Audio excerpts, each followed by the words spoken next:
មនុស្សស្រីដែលដាច់ចិត្តចាក់ចេញពីអ្នកដោយគ្មានការសោកស្ដាយសូម្បីតែបន្តិចគឺតែងតែចាប់ផ្ដើមចេញពីចំណុចតូចៗទាំង5នេះទី1អ្នកមិនដែលដឹងថាមនុស្សស្រីចង់បានអ្វីពីអ្នកចង់ឲ្យអ្នកធ្វើអ្វីនៅពេលណានិងទីកន្លែងណាទេសូម្បីតែរឿងតូចតាច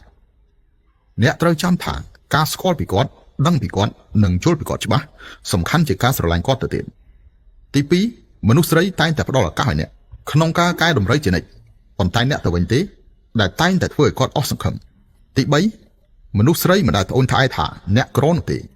តែអ្នកវិញទេដែលតែងតែធ្វើឲ្យគាត់យំទី4អ្នកមិនត្រឹមតែមិនអាចផ្ដល់នូវធនធានជូនគាត់បានថែមទាំងមិនអាចផ្ដល់នូវសេចក្តីស្រឡាញ់ជូនគាត់បានទៀត